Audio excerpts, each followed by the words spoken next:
Igbo nwanne gị ntị, anyị ekenekwa unu ọzọ n'ụbọchị uhuruchi nke taata. Anyị sị unu na ya dịrị nche niile na mma.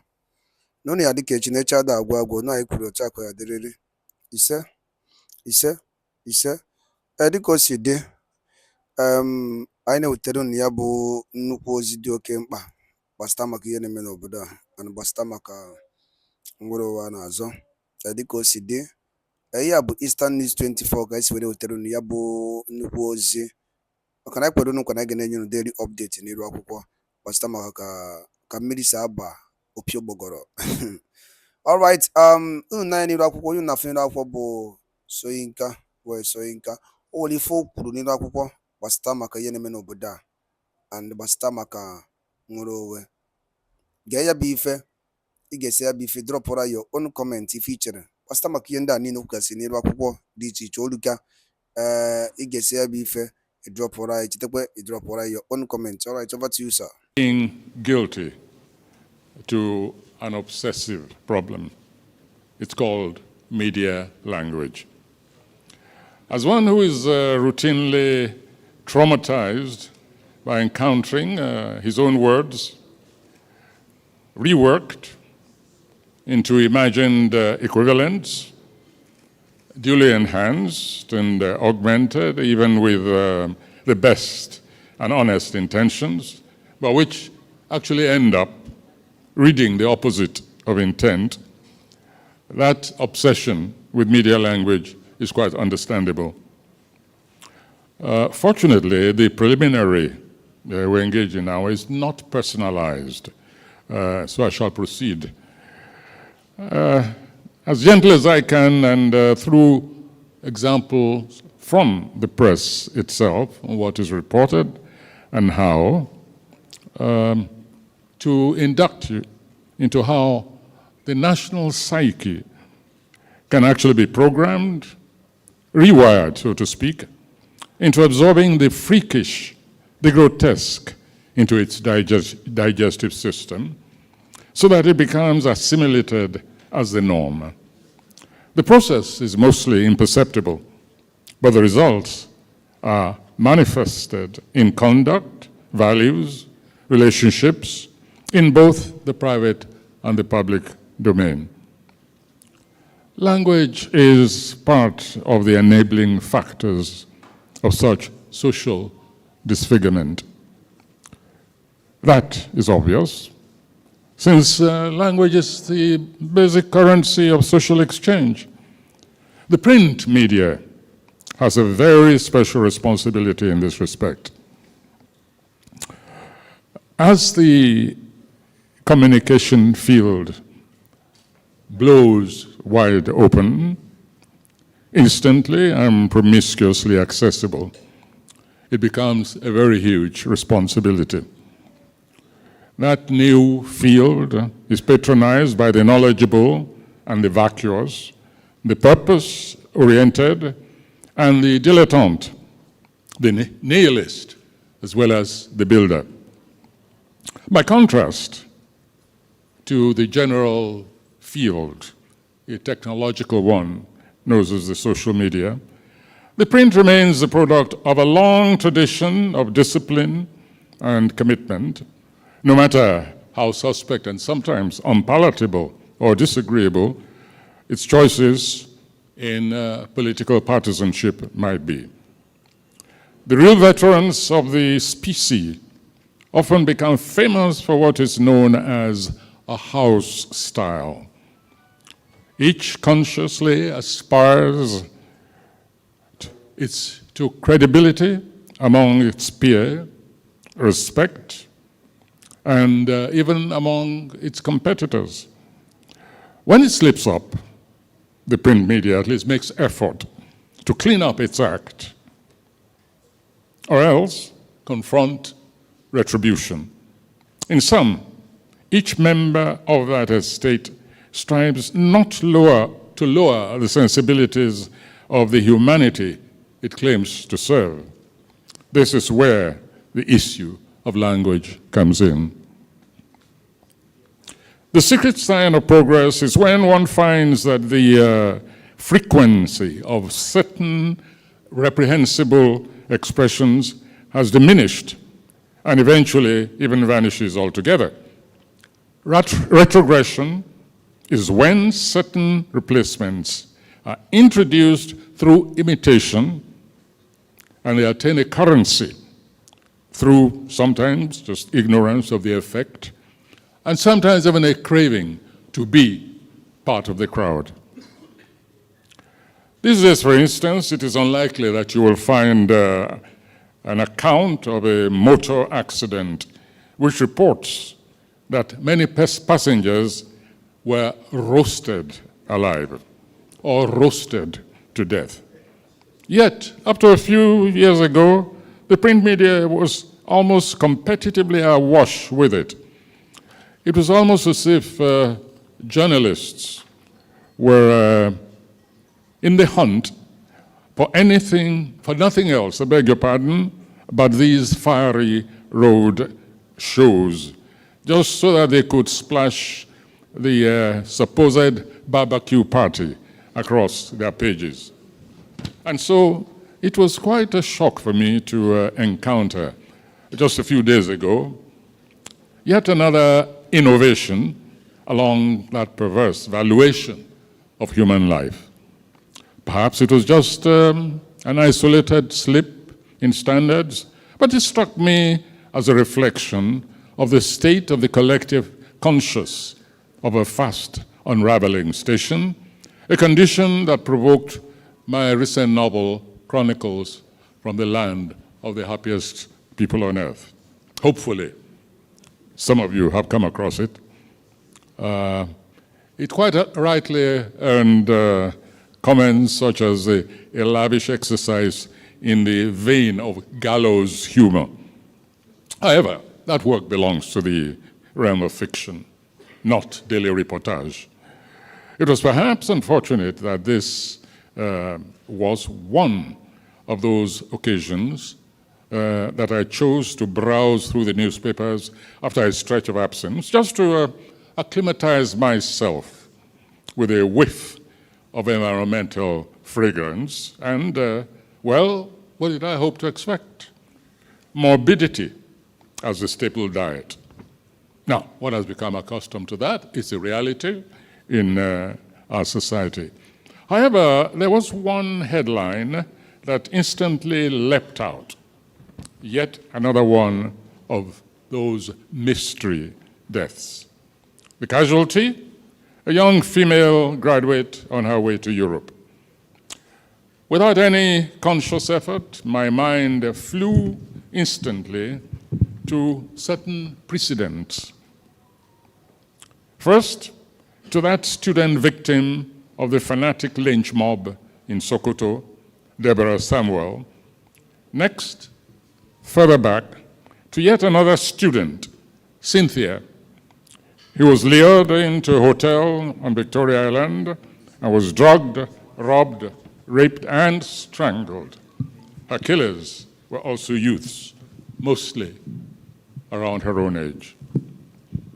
I paused, took a deep breath, then proceeded to immerse myself in details.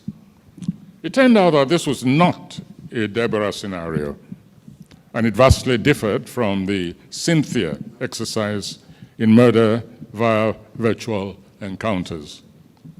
This is related neither to the lucrative ritual killings and trafficking in human parts, as celebrated in that earlier novel, that work, Chronicles from the Land of the Happiest People on Earth.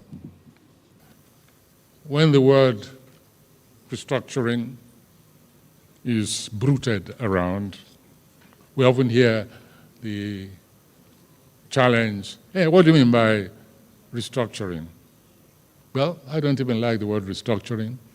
I prefer the expressions like reconfiguration, decentralization. Everybody can grasp that. Decentralization. And those who lead us, they recognize the necessity of it. They recognize the importance, almost the inevitability of it, until they get in power. Yes, that's the difference. Until they get in power.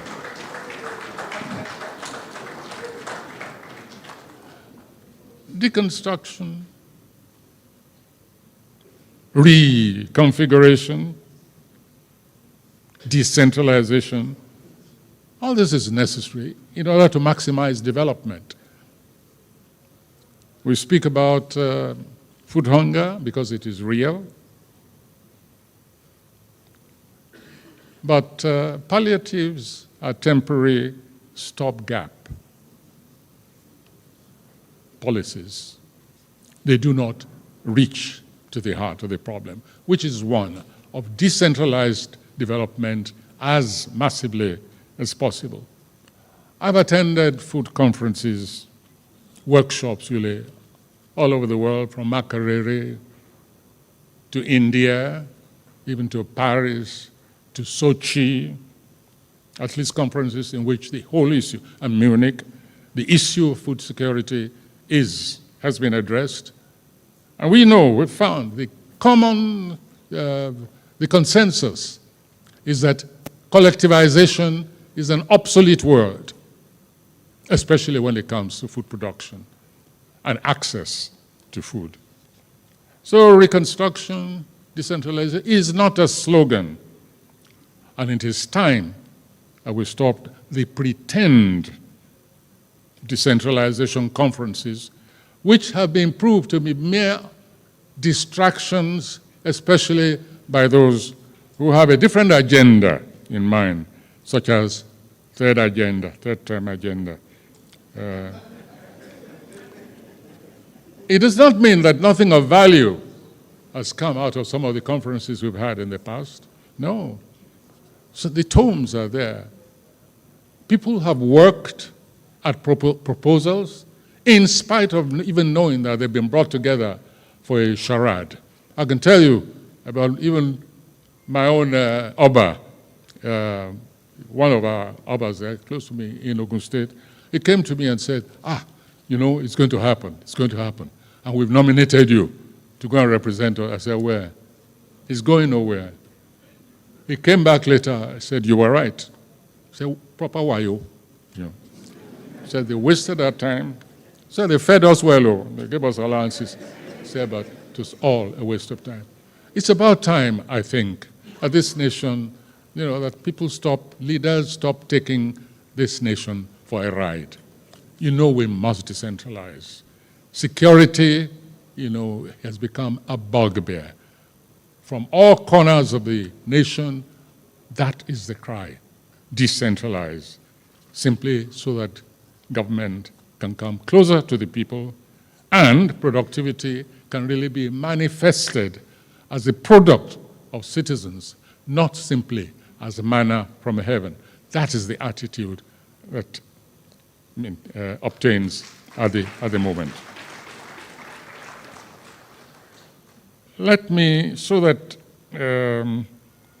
Yes, I know that the fear is one of collapse, breakup. That has been the excuse being given by several regimes.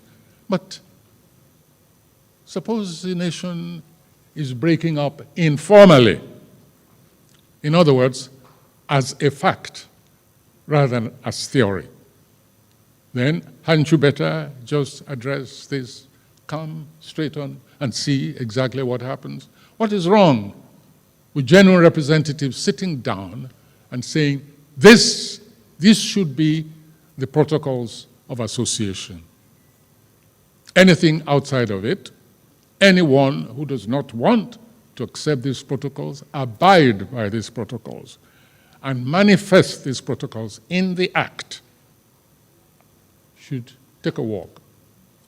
I have no problem at all with even what is known as a nation, beginning as a vast football field and ending up as a ping-pong table.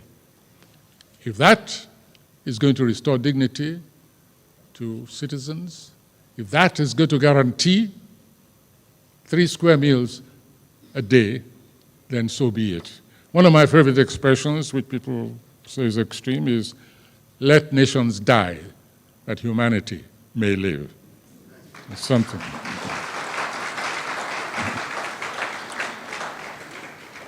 finally, because I know some people will be very disappointed if I do not at least end up touch on this subject, I wish to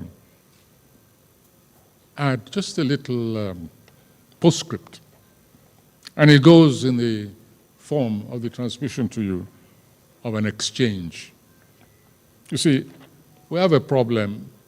We began with the issue of language, and it's a serious one, because you can actually transform humanity if language is used in the right, humanized way. And also, for us even to get to the stage of using language as humanized, we have to ensure the free flow of information, of communication, which is the reason why some of us have taken the trouble to gather here today in a mood of celebration. So, the postscript. I said earlier that free speech is constantly under threat, and sometimes we're looking in the wrong way. We wake up only when atrocities on the level of the murder of a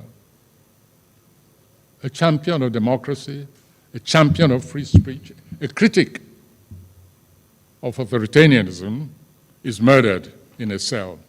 It takes our mind also to similar events here, MKO Abiola, Yaradua, whose deaths are supposed to be mysterious, but we all know what happened. And so Putin can talk from here to eternity and make all this, oh, he's finally handed over the body, thank goodness, for small mercies. But sometimes civil society is its own worst enemy when it comes to freedom of speech.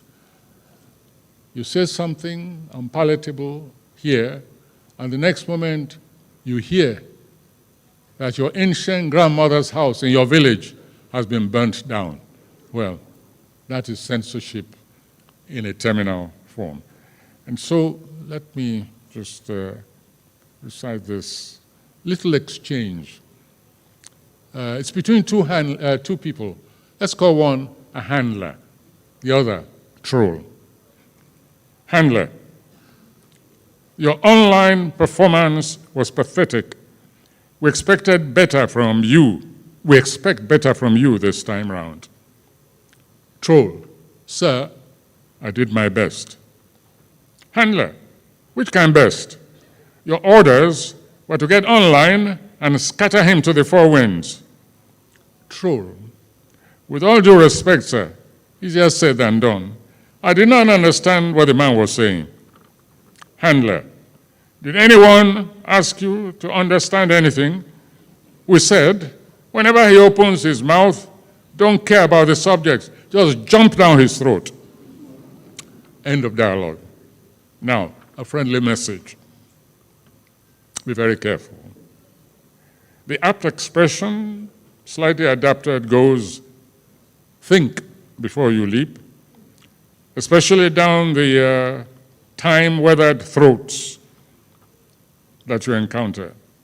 You may end up being swallowed intact without any condiments, then expelled through the rear end of the human anatomy. End of message. Thank you very much.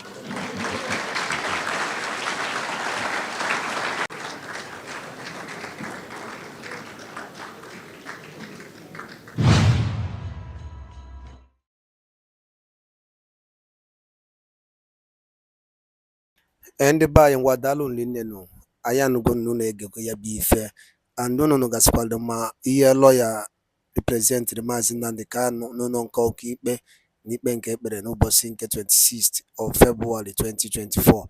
Unu gasị ife okwu gasị n'iru akwụkwọ dị iche iche and oge court suspended iji wee nụ bail condition bail application for Maazị Nnamdi Kanu.